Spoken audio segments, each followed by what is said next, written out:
दीदी जी, मेरा प्रथम प्रश्न आपसे ये है कि गुरु राशि परिवर्तन आखिर क्या है? और अभी गुरु का राशि परिवर्तन कब होने वाला है? बहुत सुंदर। ऋषि माने जी, गुरु बृहस्पति देवता का जो राशि परिवर्तन है वो हर 13 महीने में होता है। अभी प्रेजेंट 2024 में 1 मई 2024 को गुरु राशि परिवर्तन होने जा रहा है। 1 मई 2024 को मेष राशि से गुरु की परिक्रमा पूरी होगी और वृषभ राशि में गुरु का प्रवेश होगा। वृषभ राशि जो शुक्र की राशि है, जिनके स्वामी शुक्र देवता हैं, और गुरु बृहस्पति देवता शुक्र की राशि में प्रवेश करेंगे। यानी दैत्य गुरु शुक्र और देव गुरु बृहस्पति का मिलन होगा। अद्भुत योग संयोग होगा। कुल मिलाकर इसे हम कह सकते हैं कि जैसे मैंने आपको एक उदाहरण दिया कि ऐश्वर्य हमारे पास में बहुत आया और ऐश्वर्य को भोगने के लिए भी ईश्वर ने हमें अवसर दिया।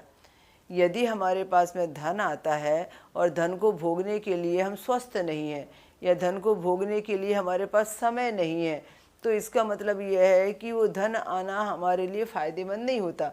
पर शुक्र की राशि में यदि गुरु का प्रवेश हो तो इसका मतलब यह है कि शुक्र यानी ऐश्वर्य, शुक्र यानी आपकी लग्जरी लाइफ, और इसमें गुरु यानी संपत्ति दाता, गुरु यानी आपकी ज़िंदगी में धन लाने वाला। तो दोनों का जब मिलन होगा तो ये योग 13 महीने के लिए बड़ा ही अद्भुत होगा।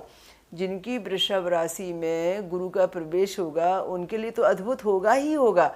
उसके अलावा भी कुछ ऐसी और राशियां हैं जहां गुरु का तालमेल नवम पंचम से हो रहा है, 4-10 से हो रहा है, 3-10 से हो रहा है, 4-11 से 3-11 से हो रहा है। जहाँ पर भी गुरु का बैठना नवम पंचम योग बना रहा है, जहाँ गुरु का बैठना 4-10 का योग बना रहा है, 3-11 का योग बना रहा है, वो सब लोगों को बड़ा लाभ होने वाला है।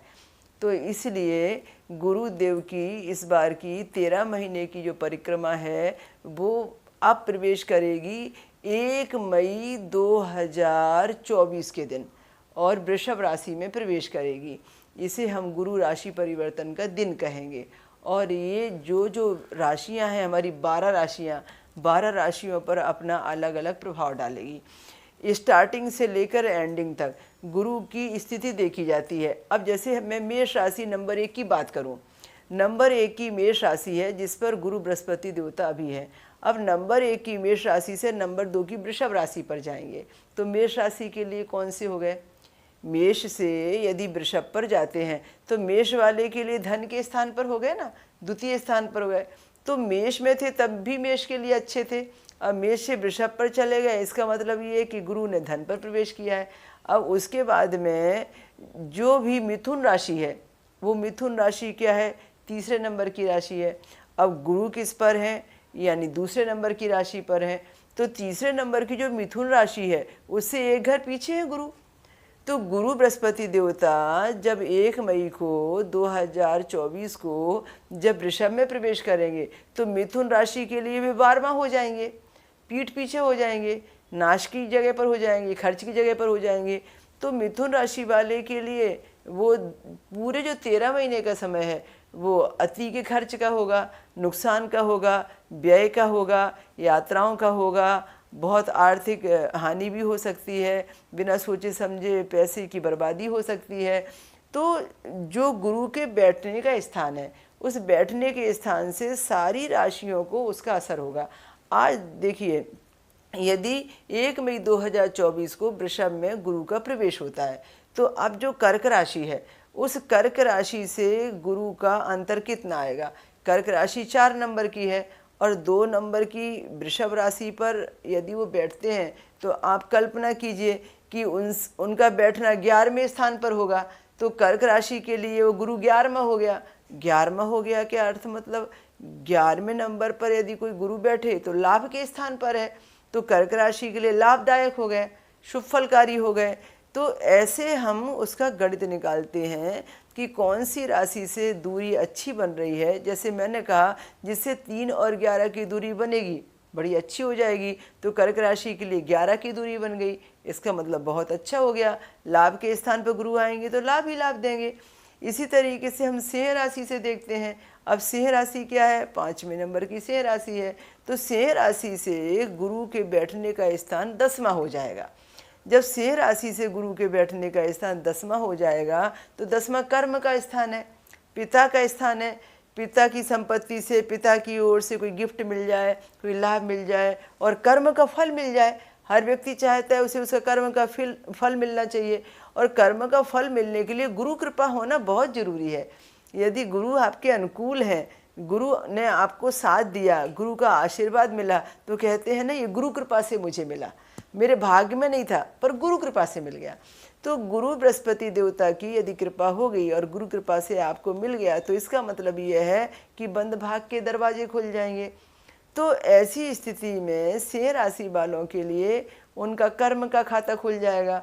इसी तरह से कन्या राशि वालों की यदि हम बात करते हैं तो कन्या राशि वालों के लिए भाग्य विधाता बन जाएंगे, क्योंकि 6वें नंबर की कन्या राशि से यदि इनकी दूरी गिनते हैं हम वृषभ की, तो फिर ये भाग्य का अंतर लेकर आते हैं, भाग्य विधाता बन जाते हैं। तो फिर जब भाग्य पर किसी राशि से भाग्य के अंतर में आते हैं तो नवम पंचम बन जाएंगे। तो कन्या राशि से जब ये ऐसा योग बनाएंगे तो कन्या राशि वालों के लिए बहुत अच्छा हो गया। तो कन्या राशि वालों को भी इसके लिए लाभदायक सिद्ध हो गए, गुरु कृपा भरपूर मिलेगी कन्या राशि वालों के लिए। अब आते हैं हम तुला राशि पर। अब तुला राशि से षडाष्टक हो जाएगा, तो जिस राशि से भी षडाष्टक हो जाएगा उस राशि से समझ लिए कहीं ना कहीं तो नुकसान होगा। तो वृषभ का है 2 नंबर, तो 2 नंबर पर गुरु बैठे हैं। अब तुला राशि से आप 2 नंबर की गिनती गिनिए तो 7 नंबर की तुला राशि है, 7, 8, 9, 10, 11, 12, 1, 2, तो वृषभ राशि का 8 नंबर आया। तो इसका मतलब है कि तुला राशि से 8वें स्थान पर गुरु की यात्रा चलेगी। तो तुला राशि से जब 8वें स्थान पर गुरु की यात्रा चलेगी तो इसका मतलब यह है कि उसके लिए संघर्षकारी समय हो जाएगा।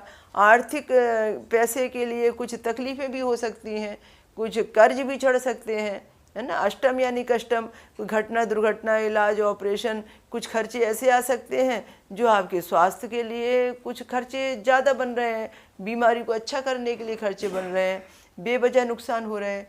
तो इस तरीके से जैसे जैसे हम सारी राशियों गणित निकालते हैं तो हमें पता चलता है कि जिसकी वही किसी के लिए नेगेटिव, किसी के लिए पॉजिटिव। अब आते हैं हम वृश्चिक राशि पर। तो वृश्चिक राशि से जो गुरु का वृषभ राशि पर बैठना है वो 7वां है।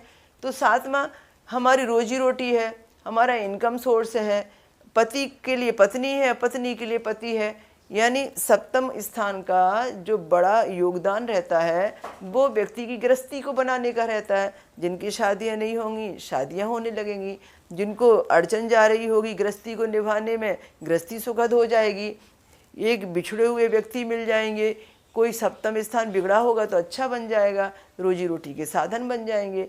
तो इस तरीके से हमने देखा कि वृश्चिक राशि पर शनि का ढैया होते हुए भी अच्छा हो रहा है, तो वृश्चिक राशि के लिए शुभ फलकारी हो गए। अब धनु राशि की बात करते हैं तो धनु राशि से फिर 6वें हो जाएंगे। तो धनु राशि से जब 6वें स्थान पर पहुंच जाएंगे तो 6वां क्या है? रोग का घर है, ऋण का घर है और शत्रु का घर है। अब धनु राशि से फिर षडाष्टक हो गया, फिर षडाष्टक हो गया यानी 6वें स्थान पर आएंगे तो षडाष्टक बनाएंगे। तो इसका मतलब यह है कि धनु राशि के लिए गुरु की यात्रा परिवर्तन फिर अशुभ कहेंगे, ज़्यादा शुभ तो नहीं कहेंगे ना।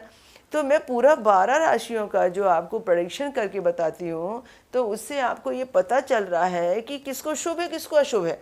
अब जैसे हम मकर राशि की बात करें तो मकर राशि के लिए जो गुरु का वृषभ राशि में प्रवेश है वो नवम पंचम बनाएगा। अब नवम पंचम कैसे? सीधा सीधा गणित है। मकर राशि का 10वां नंबर है और गुरु कहाँ गए? 2 नंबर की वृषभ पर। तो आप 10, 11, 12, 1, 2 नंबर कहाँ आया? 5वीं जगह पर आया ना, तो नवम पंचम बनेगा ना। इसका मतलब यह है कि मकर राशि पर शनि की 7.5 होने पर भी बारे न्यारे हो जाएंगे, जाता शनि देकर जाएगा, गुरु कृपा से मिल जाएगा। तो ये सब योग बनेंगे, ये सब मिलेगा। तो इस तरीके से ये समय अवधि ऐसी चल रही है मकर राशि वालों के लिए, जो गुरु की राशि परिवर्तन जो तिथि है, जो दिवस है, वो शुभ फलकारी बन जाएगा। और अभी आज की स्थिति में तो मैंने अभी ये 6 महीने का नहीं बताया, मैं जो बता रही हूँ वो उस दिन के द्वारा गणित निकाल रही हूँ कि जिस दिन गुरु पलट होगा, गुरु का राशि परिवर्तन होगा, जिस दिन मेष से वृषभ में गुरु की यात्रा जाएगी, मैं उस दिन से पूरे 12 राशियों पर क्या प्रभाव पड़ेगा, मैं उनका आपको गोचर परिक्रमा का प्रभाव बता रही हूँ। तो कुंभ राशि के उस 11 नंबर से जब वृषभ राशि की दूरी देखेंगे तो 4-10 की दूरी आएगी, यानी चौथा नंबर आएगा। इसका मतलब यह है कि कुंभ राशि के लिए भी वो सुखकारी बन गए। चौथा घर तो हमारा सुख का है ना, और 10वां घर जो है वो हमारे कर्म का है। तो कुंभ राशि के लिए भी वरदान देने वाले बन गए। और अब आते हैं मीन राशि पर। अब मीन राशि को हालांकि 7.5 है और लंबी चलने वाली 7.5 है। अभी तो मीन राशि पर राहु की परिक्रमा भी है, पर चलो जब तक तो राहु की परिक्रमा अभी और लंबी चलने वाली है। पर बचाव पक्ष तो देखिए ना, गुरु का प्रवेश, तो गुरु की यात्रा मीन राशि पर कितना फर्क देगी। अब मीन राशि का नंबर है 12 नंबर, ठीक है। अब गुरु कहाँ प्रवेश कर रहे हैं, 2 नंबर की वृषभ राशि पर। अब 12 से आप 2 पर आइए, 12 1 2, 3 नंबर पराक्रम का है ना, तो 3-11 का रिलेशन बनेगा। जब 3-11 का रिलेशन बनेगा तो इसका मतलब है कि लाभकारी भी बनेंगे और पराक्रम का रिजल्ट देने वाले भी बनेंगे। तो मीन राशि को संभाल लेंगे, उसकी 7.5 की 12 न्यारे यानी अच्छा शुभ फल दे देंगे, और साथ में जो राहु की पीड़ा से जो गुजर रहे होंगे उसमें राहत मिल जाएगी। पर कब मिलेगा, जब गुरु कृपा होगी। और गुरु कृपा कब होगी, जब आप गुरु के राशि परिवर्तन को मनाएंगे, समझेंगे, गुरु का स्वागत करेंगे, कमजोर गुरु को ताकतवर बनाएंगे, या गुरु के दान पुण्य धर्म से जुड़ेंगे और गुरु संबंधी ये सारे विधि विधान घरेलू पौराणिक करेंगे, जो जो आपको करते बनता है, या जो जो आप हमेशा गुरु का रिजल्ट पाने के लिए करते आए हैं, तो वो चूकिए मत, उनको उपाय को कीजिए आप। दीदी जी, आपने अभी मेंशन किया कि गुरु के उपाय कीजिए, तो ये गुरु के उपाय क्या करने चाहिए, और जिनके लिए, जिन राशियों के लिए गुरु परिवर्तन अशुभ है, उनके लिए विशेष क्या उपाय करने चाहिए उन लोगों ने? बहुत सुंदर। ऋषि माने जी, गुरु संबंधी अनेक प्रकार के उपचार हैं, उपाय हैं, विधि विधान हैं, यदि हम सही तरीके से करने जाएं तो। पहले ये समझिए कि गुरु है क्या। गुरु धर्म क्षेत्र है, गुरु ज्ञान विज्ञान शिक्षा और शैक्षणिक कार्य से संबंधित क्षेत्र है। यदि आप गुरु संबंधी कोई भी उपाय करते हैं तो आपको धर्म क्षेत्र को समझना पड़ेगा। जो व्यक्ति धर्म के क्षेत्र में, धर्म के कार्य में, धार्मिक सेवा में अपना समय दान करता है, श्रम दान करता है, अंश दान करता है, अन्न दान करता है, वो व्यक्ति गुरु कृपा को पाने का अधिकारी बन जाता है। जो व्यक्ति धार्मिक वस्तुओं का दान करता है वो गुरु कृपा पाता है। गुरु का संबंध सत्संग से है, ज्ञान विज्ञान से है, धार्मिक ग्रंथों से है। यदि कोई व्यक्ति सत्संग सुनता है, संतों की सेवा करता है, धार्मिक चीज़ों का दान करता है, धार्मिक वस्तुएं पढ़ता है, धार्मिक वस्तुओं खरीद कर ज़रूरतमंदों को सेवा के लिए देता है, पढ़ने के लिए प्रचार प्रसार धर्म का करता है, जो भी धर्म का प्रचार प्रसार व्यक्ति करता है, धार्मिक ग्रंथों को बांटता है और धर्म के मार्ग पर चलकर अच्छी जिंदगी जीने के लिए कोशिश करता है, लोगों को धर्म के मार्ग पर चलाकर आस्थावान जीवन जीने के लिए लोगों को प्रेरित करता है, वो सब तो गुरु का ही काम है। जितने भी लोग ज्ञान दान करते हैं, प्रवचन करते हैं, प्रवचन कराते हैं, सत्संग कराते हैं, सुनते हैं, सुनाते हैं, अच्छी ज्ञान की बातें लोगों को भेजते हैं, ये सब गुरु की ही तो सेवा है, गुरु का ही तो काम है। यदि आप किसी को कोई भी चीज़ प्रशिक्षण में दे रहे हैं और वो उपयोगी है और उसका उपयोग सामने वाला व्यक्ति कर रहा है, तो उसका रिजल्ट आपको गुरु बल बढ़ाने के लिए मिलेगा। इसीलिए जितने भी प्रवचन करता है, जितने भी मंच पर बैठकर कोई ना कोई प्रशिक्षण देते हैं, जो भी ज्ञान की चर्चा करते हैं, आध्यात्म को प्रचार प्रसार में इस्तेमाल करते हैं और बड़े आध्यात्मिक ऋषि मुनि संत हैं, ये सब हमारी गुरु कृपा के सबसे बड़े मार्गदर्शक हैं। आपके जीवन में यदि संत की सेवा मिल जाए, आपके जीवन में ब्राह्मण का सत्कार मिल जाए, संत को दान पुण्य धर्म करने का मौका मिल जाए, ब्राह्मण को भोजन कराने या दान पुण्य धर्म उनके लिए करने का अवसर मिल जाए, उनका जो भी कार्य है वो आप यदि समय पर कर रहे हैं, आपकी ऊर्जा उनकी आज्ञा की मतलब पालन करने के लिए, उनकी आज्ञा का पालन करने के लिए बन रही है। आप अपने जीवन में यदि किसी संत की मदद कर रहे हैं, साधु की मदद कर रहे हैं, आश्रम की मदद कर रहे हैं, किसी संस्थान की मदद कर रहे हैं, किसी धार्मिक स्थल की मदद कर रहे हैं, तो इसका मतलब यह है कि गुरु के उपाय कर रहे हैं। अब गुरु से संबंधित बहुत सारी चीज़ें होती हैं। अब यदि हम भौतिक सुविधाओं की बात करें, ये तो हमने ये कहा कि ये सब व्यवहारिक चीज़ें हैं। यदि हम भौतिक सुविधाओं की बात करें तो जैसे जितनी पीली चीज़ें हैं वो सब गुरु के दान में आती हैं। हल्दी पीली होती है, जो सरसों रहती है पीली, वो पीली होती है। इसी तरीके से जो भी पीला चंदन होता है, पीला कपड़ा होता है, पीले फूल होते हैं, पीले चने की दाल होती है, पीले तुअर की भी दाल होती है, बेसन आदि से बने हुए सारे पकवान, सारी मिठाइयाँ वो सब पीली ही होती हैं। ये जितनी भी चीज़ें धातु में लें तो पीतल पीला होता है। तो जितनी भी ये सब पीली चीज़ें हैं, ये सारी की सारी पीली चीज़ें गुरु के दान में आती हैं। पीले फूल, पीले फल, ये सब पीले वस्त्र, ये सब गुरु का दान कहलाते हैं।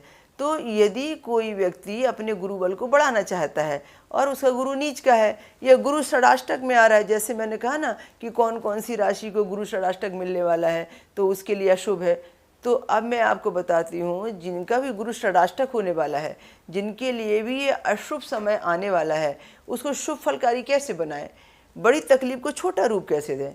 तो जो गुरु को दान में लगने वाली चीज़ें हैं, पीले फल, पीले फूल, पीले वस्त्र, जैसे मैंने आपसे बताया कि इतनी सारी चीज़ें जो भी पीले प्रकार की होती हैं, उनको ज़रूरतमंद लोगों को या मंदिरों में, किसी सेवा कार्य में, किसी उत्सव में, ब्राह्मण या संत के किसी आश्रम में ले जाकर बहुत ही श्रद्धा से 16 ब्राह्मणों को, 16 संतों को, 16 लोगों को, क्योंकि इसकी 16 साल की महादशा होती है, तो 16 गुरुवार के व्रत होते हैं और 16 प्रकार की चीज़ें 16 लोगों को दी जाती हैं।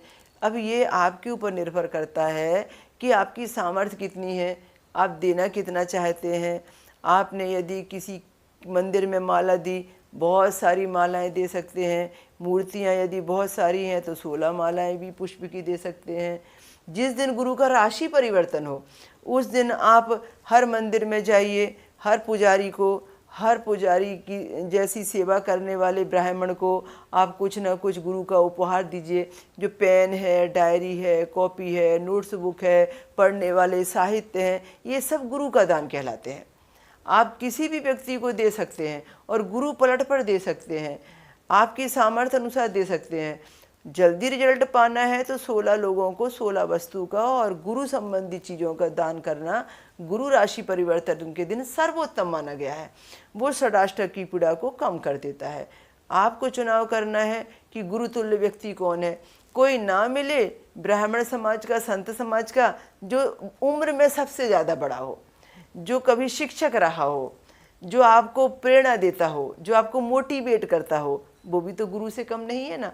ऐसा आपने यदि किसी को गुरु बनाया है और आप गुरु राशि परिवर्तन के दिन आपने यदि किसी को गुरु बनाया है, तो जब 1 मई 2024 को गुरु राशि परिवर्तन आए, उस दिन उनके आश्रम में जाइए और ये सब सेवा दीजिए। दीदी जी, हर ग्रह के अलग अलग व्यापार होते हैं, तो गुरु संबंधी कौन कौन से व्यापार है, उस पर थोड़ा हमें मार्गदर्शन कीजिए। बहुत सुंदर। हाँ, कई लोग जानना चाहेंगे कि गुरु संबंधी कौन कौन से व्यापार होते हैं। देखिए, गुरु संबंधी वो सारे व्यापार होते हैं जिन क्षेत्रों के स्वामी गुरु हैं। पंचम स्थान किसका है? शिक्षा का है। तो शैक्षणिक जितने भी व्यापार हैं सब गुरु संबंधी हैं। नवा स्थान किसका है? भाग्य का भी है और धर्म का भी है। तो धर्म के क्षेत्र से जुड़े जितने कार्य हैं वो सब गुरु संबंधी व्यापार है। अब शैक्षणिक कार्यों में आप स्कूल खोलना, ट्यूशन चलाना, आप शिक्षा विभाग में जॉब करना, आप कोई भी कोचिंग की शुरुआत करना, कोई भी नर्सरी विद्यालय डालना, कोई भी कॉलेज खोलना, कहीं भी स्कूल छोटे बच्चों से लेकर और बड़े बच्चों तक का प्रशिक्षण देने का काम करना। चाहे आप किसी भी प्राइवेट संस्थान में, गवर्नमेंट संस्थान में, अपने घर में, सार्वजनिक जगह पर या बहुत बड़े पैमाने पर किसी को ज्ञान दे रहे हैं, शिक्षा दे रहे हैं, प्रशिक्षण दे रहे हैं, नॉलेज दे रहे हैं, डिग्री दे रहे हैं, ये सब गुरु संबंधी व्यापार है। तो इंस्टीट्यूट चलाने वाले जितने भी लोग हैं वो सब गुरु का काम करते हैं। इसी तरीके से जितने भी व्यक्ति प्रवचन करते हैं, जितने भी व्यक्ति सत्संग सुनाते हैं, जितने भी व्यक्ति धार्मिक किताबें पढ़ते हैं, धार्मिक किताबें बेचते हैं, पुस्तकालय चलाते हैं, लाइब्रेरी लगाते हैं, पुस्तकें बेचते हैं, बुक स्टॉल लगाते हैं, स्टेशनरी का सारा सामान, जितना भी स्टेशनरी का सामान है वो सब गुरु से संबंधित व्यापार में आता है। जो भी प्रेस और प्रिंटिंग का काम होता है, जितने भी आप देखते हैं कि बैनर प्रिंट होते हैं, जितना भी आप देखते हैं कि प्रेस में प्रिंटिंग की किताबें निकलती हैं, पैम्पलेट निकलते हैं, बड़े बड़े पोस्टर छपते हैं, किताबें छपती हैं, तो प्रिंटिंग प्रेस से संबंधित न्यूज़पेपर है, ये सब गुरु क्षेत्र है, सब गुरु से संबंधित व्यापार में आते हैं। गुरु से संबंधित व्यापार में जितने भी धर्म में काम आने वाली चीज़ें होती है, अब पूजा पाठ में तमाम प्रकार की चीज़ें काम आती हैं। आपका देखो अगरबत्ती है, चंदन है, नारियल है, कपूर है, आपका लोभान है, हवन सामग्री है, कोई ऐसी चीज़ जो पूजा में बिछाने लगाने वाली हो, सजाने वाली हो, वो सब चीज़ें जितनी भी हैं, मालाएं हैं, रुद्राक्ष है, तमाम प्रकार के जप के साधन हैं, बैठने के आसन हैं, और भगवान की ड्रेसें हैं, छोटी बड़ी मूर्तियों की ड्रेसें हैं। हम जाप करते हैं तो हाथ अंदर डालने के लिए वो जाप वाला एक कवर होता है। इस टाइप से जितने भी आध्यात्म में उपयोग में आने वाली वस्तुएं हैं, चाहे वो किसी भी रूप में यूज की जा रही हैं, वो सब गुरु संबंधी वस्तुएं हैं और उनका कार्य व्यापार व्यक्ति जो करता है वो गुरु संबंधी व्यापार के अंतर्गत आता है। धर्म के किसी भी क्षेत्र में, धर्म के किसी भी कार्य में और धर्म की में काम में आने वाली किसी भी वस्तु का कोई भी व्यक्ति लेन देन करता है और उसे धन कमाता है तो समझ लीजिए वो गुरु का व्यापार करता है। तो इस प्रकार से गुरु के व्यापार से संबंधित बहुत सारी चीज़ें हैं जिसे हम यदि अच्छे से समझ लेते हैं तो हम उसमें अपना थोड़ा सा धन लगाकर बड़ा व्यापार कर सकते हैं। गुरु के बहुत सारे व्यापार ऐसे हैं कि हमें ज़्यादा धन नहीं लगाना पड़ता। आदमी एक कंसल्टेंसी के लिए कलम लेके बैठ जाता है, टेबल लगा के बैठ जाता है और वो बिना ज़्यादा धन लगाए वो अपनी फीस प्राप्त कर लेता है। तो जितने भी कंसल्टेंसी करने वाले, मार्गदर्शन देने वाले मार्गदर्शक हैं वो सब गुरु का व्यापार करते हैं और गुरु के मार्ग पर चलते हैं। तो इस तरीके से ये गुरु के व्यापार को हम ठीक से समझ सकते हैं। तो दर्शकों, अब दीजिए ऋषि माने को इजाज़त।